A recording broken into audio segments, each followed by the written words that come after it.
مباركا فيه إلى يوم الدين. السلام عليكم ورحمة الله وبركاته. هذا السلام أنقله إليكم من جامع الزبيري بصنعاء.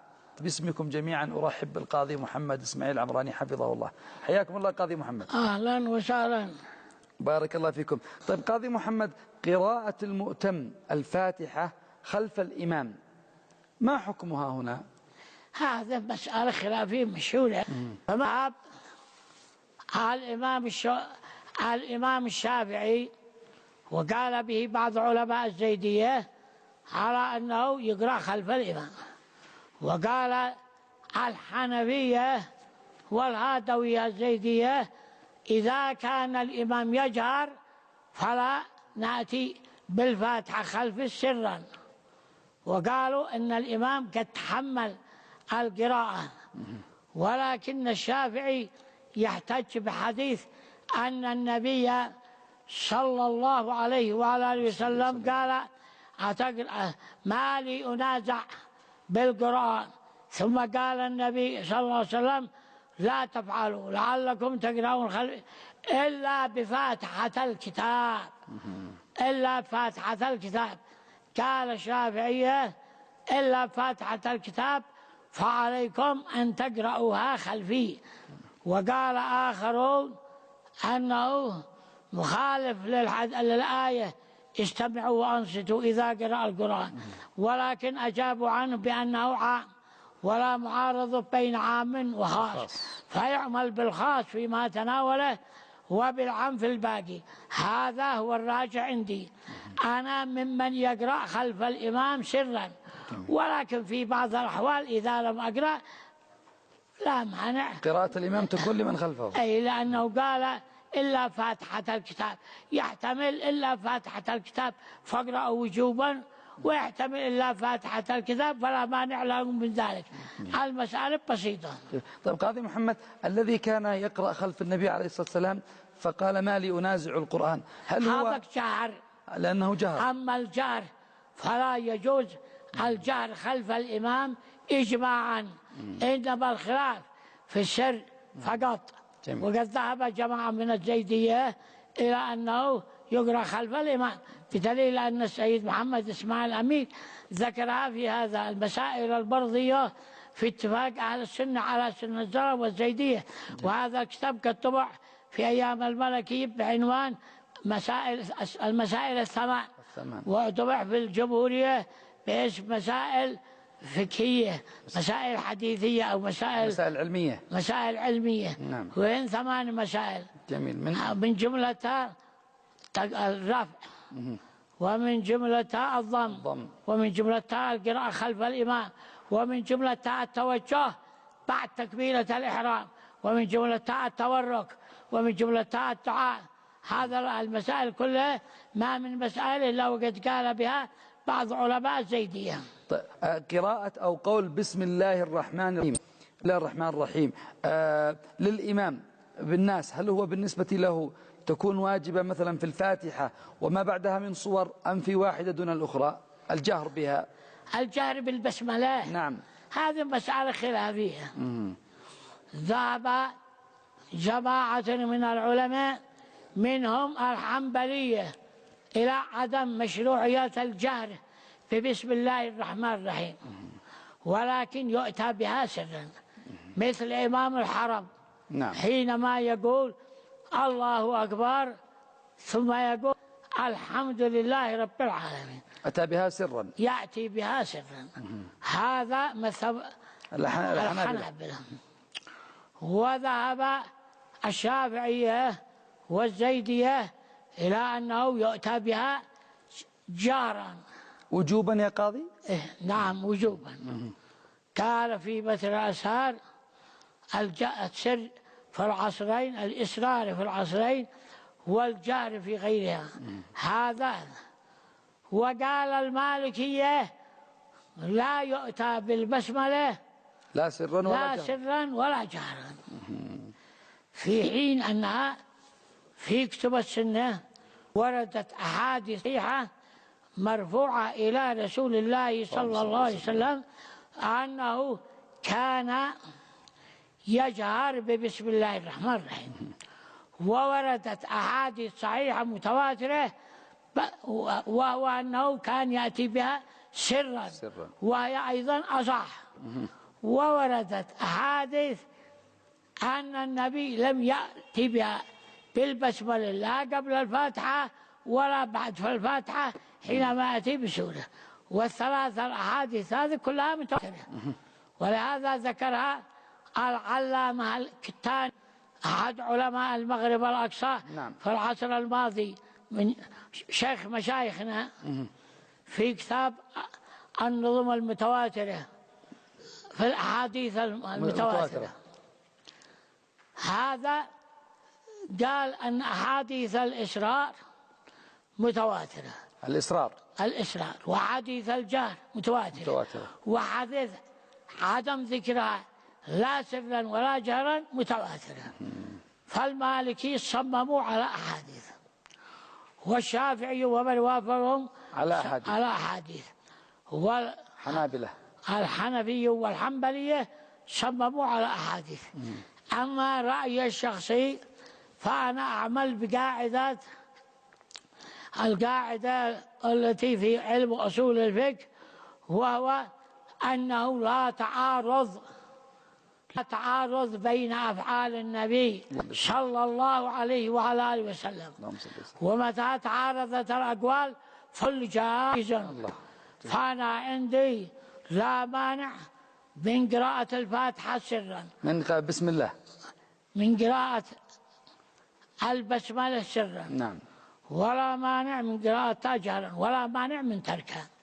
أنا لأنهم كل مؤلف المقبلي في كتاب المنار صمم ورجح على أنه يؤتى بها جهرا، المقبلي وأتى بأدلة، ومن جملة الأدلة أنه رأى رسول الله صلى الله عليه وعلى آله وسلم في المنام، وقال له يا رسول الله هل آتي بها بالبسملة سرا أو جهرا؟ فقال سر في العصرين والشر في غيرها، من جملة ما أتى. بس ما صحت مثل هذه الرؤيا قال. كان المقبلي يدخل بعض الرؤيا الذي كان يرى رسول الله صلى الله عليه وسلم في بعض مؤلفاته. ومثل هذا المسلك يا قاضي يقام عليه؟ مثل هذا المسلك يقام عليه حكم شرعي؟ ماشي. الرؤى لا يثبت بها أحكام، يستأنس، يقال يستأنس بها فقط. بعضهم يتشكك، يقول صليت في الحرم وإمام الحرم ما قالت بسم الله، لم يأتي ببسم الله الرحمن الرحيم، وقد احتطت لنفسي وأتيت بالبسملة سنة. قلنا ما بش. الإمام حاكم، لا مانع لمن كان مذهبه أنه يأتي بالبسملة سرا أن يصلي خلف من يأتي بها جهرا، فكأنه صلى خلف الإمام الشافعي أو خلف الإمام الهادي أو خلف أمير المؤمنين علي بن أبي طالب رضي الله عنه، لأن راوي حديث الإثبات، أو خلف رسول الله صلى الله عليه وسلم. ومن كان مذهبه العكس لا مانع أن يصلي خلف من كان لا يجهر بها، كأنه صلى خلف أنس بن مالك أو خلف أحمد بن حنبل.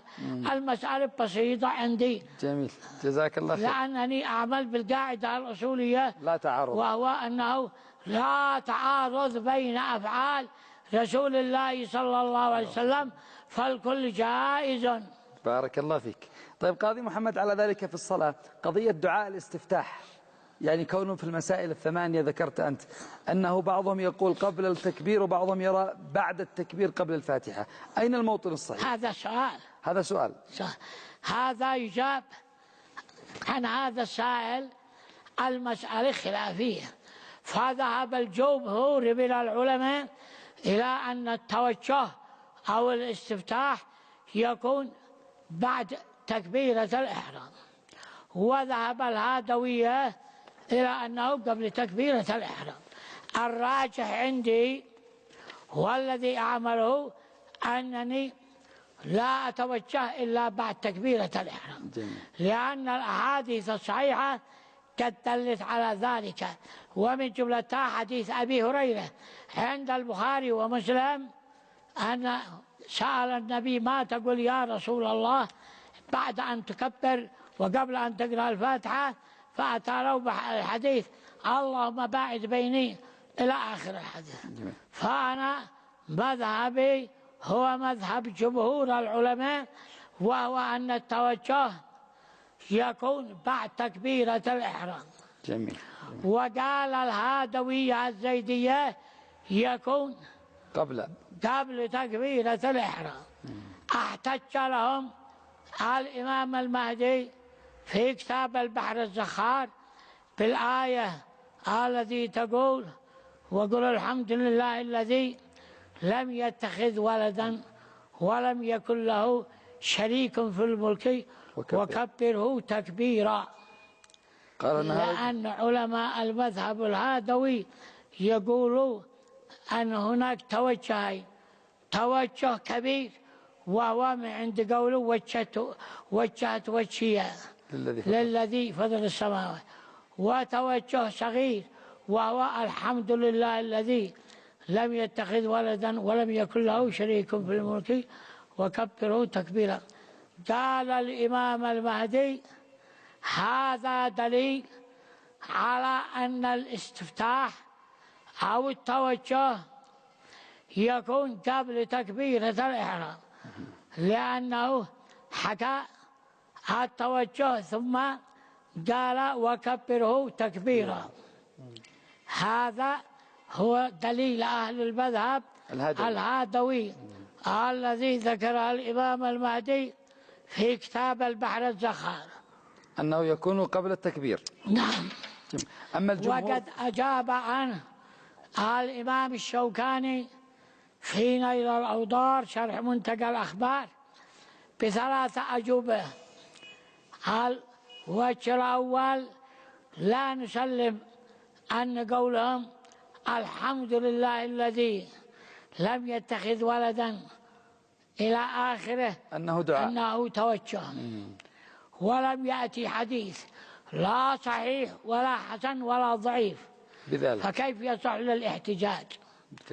الوجه الثاني أن الواو عند علماء النحو لا تقتضي الترتيب وإنما تدل على الجمع، فتقول إذا قلت جاء زيد وعمر فيدل أن عمرو متأخر وزيد متقدم، تدل على أنهم اشتركا في المجيء سواء تقدم زيد أو تقدم عمرو وجاء معا. فلا يلزم من قوله وكبره تكبيرا أن التكبير لا يكون لها بعد التوجه، لأن علماء النحو نصوا على أن الواو لا تدل على الترتيب الذي يدل على الترتيب هو لفظة ثم أو الفاء، ثم تدل على الترتيب مع التراخي، والفاء تدل على الترتيب مع التعقيب. أما الواو فلا تدل لا على الترتيب ولا على التراخي ولا على التعقيب، إنما تدل على مطلق الجمع. جميل. هذا الجواب الثاني. الجواب الثالث ما قالش في القرآن وكبره تكبيرة الصلاة. ليس المراد بقوله وكبره تكبيرة أن المراد تكبيرة الإحرام، المراد وعظم الله تعظيما. جميل. عام. حذف المعمول يدل على العموم، ما قالش وكبره في الصلاة وإنما قال وكبره. والقاعدة عند علماء البلاغة أن حذف المعمول لا يدل على العموم، أي كبر الله تكبيرا وعظم تعظيما في كل وقت وفي كل حين دائما، ولم يقيده بالصلاة. هذا هو دليل الإمام المهدي في البحر الزخار، وهذا هو جواب الإمام الشوكاني في كتاب نيل الأوطار. جزاكم الله خير وبارك الله فيكم ونفع بعلمكم. أعزائي المشاهدين، لا أجد إلا أن أتوجه إلى الله جل وعلا بالدعاء أن ينفعنا بهذا العلم، وأن يبارك في عمر القاضي وفي علمه، وأن يكتب لكم أجر الاستماع والمشاهدة على نجدكم في الحلقة القادمة. أستودعكم الله، والسلام عليكم ورحمة الله وبركاته. احنا اتخلقنا